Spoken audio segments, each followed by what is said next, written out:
Hello dear friends, welcome back to southern Sweden, where we, it turns out, haven't quite put the finishing touches to this big recording studio and art centre that we've been building for the last 5 years. On Thursday we had the visit from the council. They came to do the final inspection. We had fingers crossed that they would be so blown away that they would just sign it off there and then. But this is Sweden. There are many rules and regulations here, and I think deep down I didn't ever think that was going to happen really. But it wasn't that bad.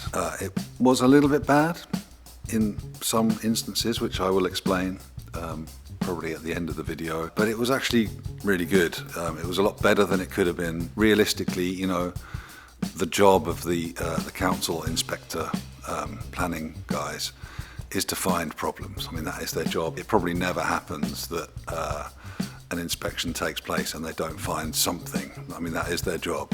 If they go back to the council office and say, no, it was perfect, I think eyebrows might be raised. So in this video, I'm going to show you what they found that we have to sort out. And then you can judge for yourselves how close we got. Very excitingly, I've spent the last day or so with my old bandmates from London, a band that we had for a while. It was called The Moors, M-O-R-E-S. And we kind of kept trying to make an album back then, and we kept changing our direction a bit, and we never really kind of managed to finish an album. We did a single, and then we kind of broke up, and then I moved to Berlin. And so, yeah, it never really kind of came together. We thought 15 years later that we would just get together and make some new music and put a few of the old things in with it and finally release the album. So yeah, we spent all day yesterday putting some drums down, using this room to its fullest potential, which was just so much fun. We spent Summer Friday listening through some of our favourite stuff, and we all got really excited when we were listening to XTC. I don't know if any of you know that band. If you don't, you should check them out. So yeah, we're kind of going for, I guess, a bit of a sort of 80s gated room reverb kind of thing. It's sounding really cool. Hopefully the fruits of our labours will be out next week. Next week's video. God, I do set myself these big challenges. Anyway, yeah, that's what we're intending to do. So as I said, I'm going to show you what the council found. This is probably going to be quite a sort of something of a kind of deep dive tour into the bones of this place. But I guess we'll start where we started with the council, which is in the kitchen slash canteen slash restaurant. So one really good thing about the council visit was that it turns out we don't have to reapply to make this a restaurant space in the end. When I originally drew the plans, I just put kitchen on here. Yeah, I mean, this is just one of the many things that when you do everything yourself, you're gonna have a few oversights. But as time went on, we understood that we would have to kind of officially apply to make this a restaurant. I mean, maybe we would have had to do that anyway, but one very cool thing about the visit is that the council guy said, well, this is clearly a restaurant, so you don't have to reapply. We can just call it a restaurant, basically, on the plan. We still have to have it checked by the kind of food safety department. It's not, I don't even know if it's part of the council. I think it's like a separate government entity. But yeah, that's fine. We knew that was going to have to happen. So yeah, in here, it wasn't really very much. We need brakes on these doors to stop them slamming, which, I mean, that would be good to have anyway. That door and this door, the one to the courtyard. We need the certificate from the ventilation guy. So the guy, I guess, the guy that sold us this ventilation system, he can come and inspect it and he can say that it's big enough for this room, I guess. That's kind of that, really. Heading down here to the famous wheelchair toilet. Apparently the sink needs to be changed, which is a pain in the arse, because we were very careful with this to make sure that there was a 1.5 meter turning circle for a wheelchair in here, and a slightly bigger sink you would lose that perfect 1.5 meter circle. So I don't know, I feel like we can potentially appeal this decision. We need to change the tap. The tap needs to be have a longer stem on the top. Other than that, I think the fan, the extractor fan, needs to be on all the time. I don't know, I didn't fully understand what he meant by that. Anyway, like I said, there's lots of these kind of little tiny things. Sorry, my throat is a bit slimy this morning. It's Sunday morning early and my throat hasn't woken up yet. It really felt by the end of the visit that child safety seems to be the kind of number one thing, you know. Any public area where there might possibly be children present needs to be kind of pretty bulletproof, and yeah, I understand that. Which means basically this area here, there's the restaurant, there's the toilet. It's possible to walk through here. Obviously that workshop door will be locked because that is potentially, obviously extremely dangerous for children. But he had an issue with these water filters here, which he thought could potentially cause a risk for children. So we have to kind of block this somehow, and I think it's going to be fine for us to do like a sort of like a fence, like a kind of metal fence. I think something that matches the stairs through there, which I'll show you in a minute, which I think kind of would look fine. I love these tanks. I love the fact that you can see that we're off grid basically here. We process our own water. I like that, someone eating in the restaurant can see, wow, okay, you've got a real good water filtration system and everything here is done properly. Yeah, I think that's cool. But anyway, so this way they'll still be visible. They'll look like some sort of museum exhibit, which I think will be cool. Heading through into the workshop, I don't remember him having any issues in here, which is cool. These doors, this big fabulous glass entranceway that I built, it turns out that these bottom pieces of glass are not they're not safety glass, or they're not strong enough to withstand, I guess, a child running full speed into it. Another thing which I didn't think about. But because he was cool, the council guy, and kind, he told us that we can actually just get some film which we can put on these lower pieces, and that will take care of that. So that's not such a big deal, really. I'm trying to remember what else I've forgotten. Here are those metal stairs which I was talking about, which I think we can kind of copy the style of for the water filter gate or fence. Heading up here. So this staircase here, again, this was sort of like the kind of running question throughout the whole visit. Like, will this be a public space? Will this be a private space? Do you want it to be able to be a public space? If you do want it to be a public space, then you need to childproof it. Like, you need to really childproof it. Which, I guess, if it's not too much work to do that, then it's worth doing it, because it increases the potential for all of these areas. This staircase, even though it's the original staircase that was here, which I really love, it's fine. We just need to add some spindles and stuff. We need another handrail on the other side, so I will try and make another kind of matching handrail. It's not such a big deal really. It's probably half a day's work to sort this out. I think we need we need to kind of close this gap a little bit, maybe put something across or just a little bit under each of the treads. Yeah, it's not the end of the world. This bathroom here, we need to again have this fan sort of running kind of a little bit all the time. We're going to try and figure out how to do that. Other than that, I think this was all good. So that was cool. This bedroom, yeah, nothing in here as far as I remember. So he was really cool. He was a really, really cool guy.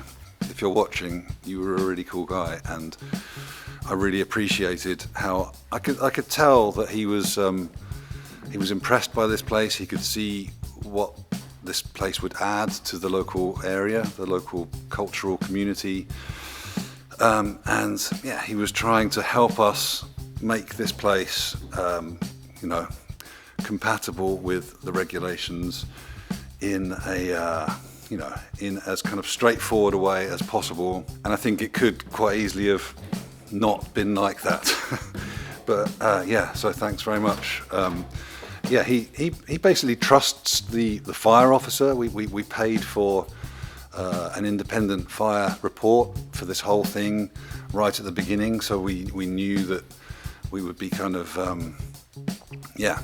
within the law for kind of fire escapes and the materials that we could use to do things and fire exit signs, all that stuff. So anyway, at the beginning of the video I said there was a bad thing which kind of knocked me for six a little bit when we first were discussing it, but I've since kind of made peace with it, and I think in the end it's definitely going to be for the better, and that is, dear friends, the spiral staircases and the kind of railings, both here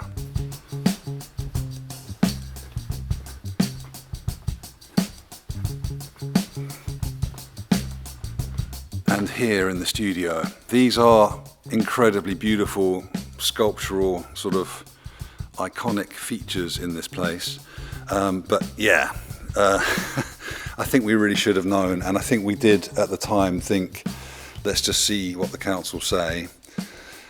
So yeah, obviously, even though it's incredibly unlikely that children are going to be in here going up and down these staircases, we have to, if we want to be able to use the balcony with the cinema chairs so that people can watch concerts and stuff in here,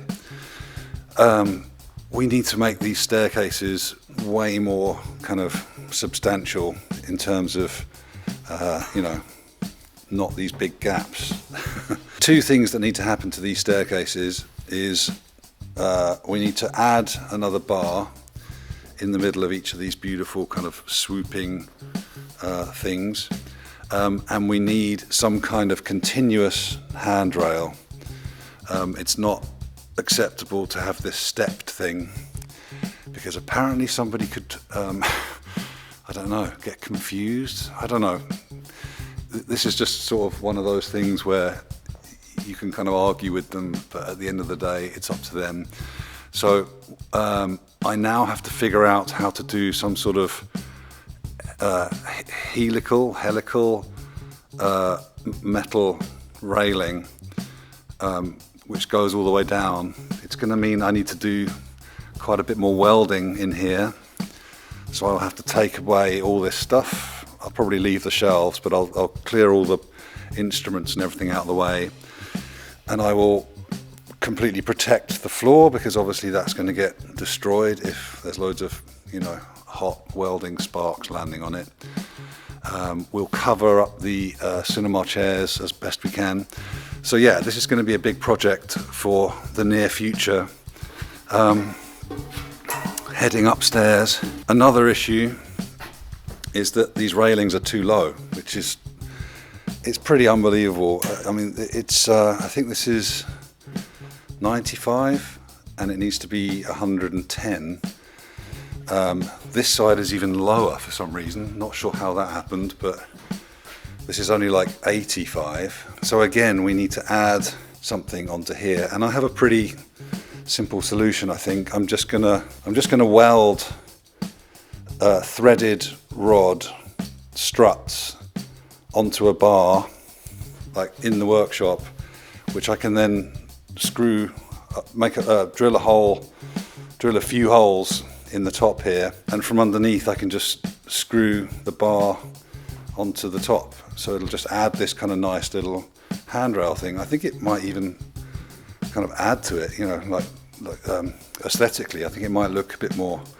kind of elegant, you know, less sort of jail-like. Anyway, sorry, my my throat is really rough today.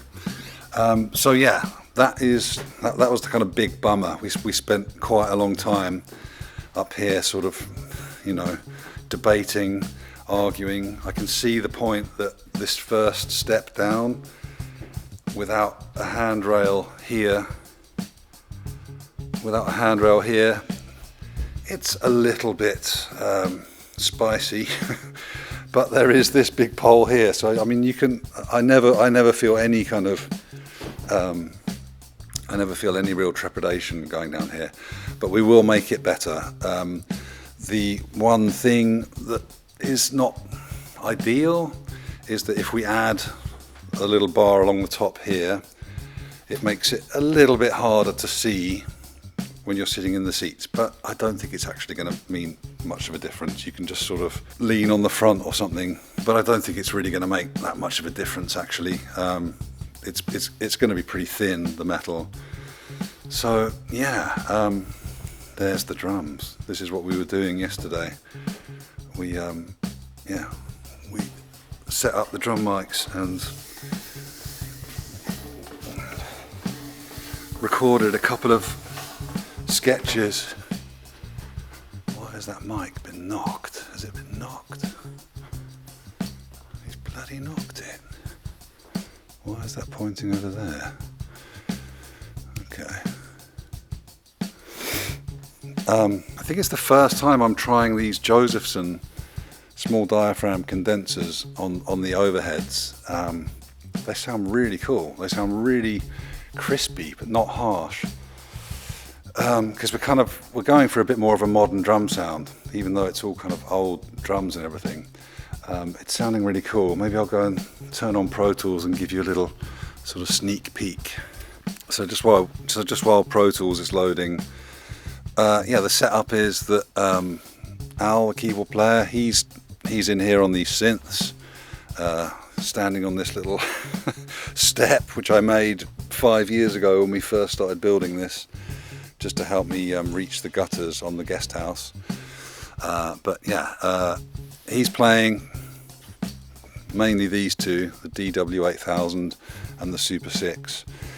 I'm here kind of like gibbering like guide vocal nonsense into this mic whilst playing guitar, and Ed is out there on the drums. And so far we've actually been using, I don't know if many of you will remember this, but right at the beginning of this channel, just before I did the re-record episodes in my studio in Berlin, I did, I think, 20 episodes of me just live streaming, writing some new songs, or just kind of writing sketches.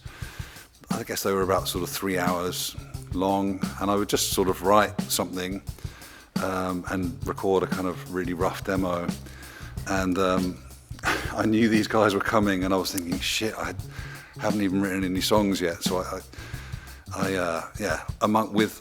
amongst everything else, like all the council preparations, all that stuff, I was trying to kind of sit and write stuff, but yeah, it was just obviously very difficult just to kind of But then I remembered, I have all of this stuff just sitting there. Maybe some of it is usable. Maybe we can turn some of it into something. And so far, it's been pretty good. We did 2 things yesterday. I'll play you a little bit of the first one, because I think the drum sound is really cool. I can explain what we did. It's just going to be on the camera mic because I don't have so much time. But yeah, next week you will hear some finished stuff. But yeah, like I said, we've got a pretty regular drum setup. I'll go into a little bit of detail. Again, I'm miking the toms underneath. I just love how that sounds. I'm using this guitar amp as a sub kick. So I've got this Yamaha guitar amp connected up to a DI box. That's giving us a nice kind of fat modern sub. I'm using the M88 on the kick, just for a slightly kind of tighter, more modern kick sound. We swapped out the original Ludwig head, which I have over there. We put a head with a hole on it, in it, which again gives us a few more options when placing the kick drum mic. I mentioned the Josephsons already as the overheads. Yeah, and then I have these two Sheps mics back here in the room, and these are gated from the snare mic, basically. So whenever he hits the snare, these guys open up. And what's nice about doing it like that is that using the gate plug-in, you can really fine tune how the room mic, how it behaves. You know, you can just do all kinds of things with it. Like the way I have it set here, it's a very like hard ratio, but the range, it's only kind of halfway closed normally. So you always get a little bit of the room, but when he hits the snare, it opens up even more. And I think it sounds really cool.